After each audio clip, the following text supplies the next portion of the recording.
it fact or is it fiction? You and I thought the slave trade was over many, many years ago, a lifetime ago for me.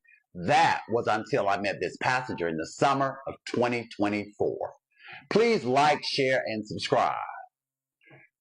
I picked this passenger up on the north side of Atlanta, and he was visiting from Alabama, he tells me, and he apologized for being so difficult for the pickup location. He didn't know where he was. He's not familiar with this area. And I said, oh, it's no problem at all. And we continued our normal little small talk. And then he tells me he loves Atlanta, but he grew up in South Georgia, a place he was terrified of. And here's why.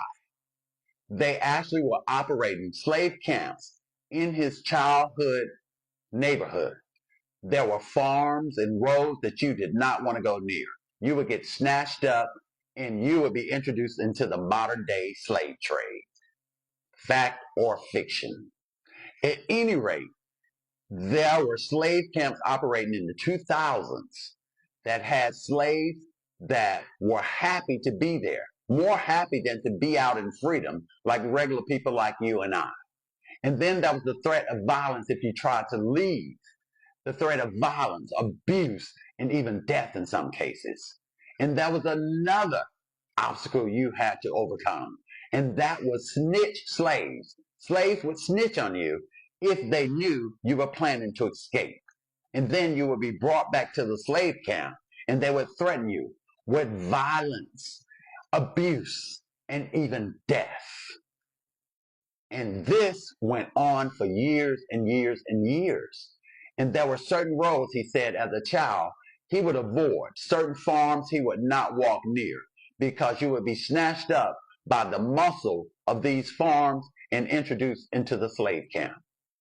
He is terrified of this place. This is horrible that this was going on in the 2000s. You know, you read these stories in Black history books for years and you thought, oh, that's history. No, this is going on in the 2000s. This man was really emotional as he described these stories to me. It was unbelievable. And here's the proof that I found. And this is what happened to these idiots, these monsters, after they were discovered by an investigative reporter. Slave no more. Is it fact or is it fiction? Place your answer in the comments. To read more stories like this, rideshare stories that is, in my book, all my stories are true. You don't have to question them. Go to mactea.com, MACKTEA.com, and get your copy of the new book, Hey Brother, Can You Share a Ride? The Rideshare Diary. Or you can download the audiobook on Spotify. Please like, share, and subscribe.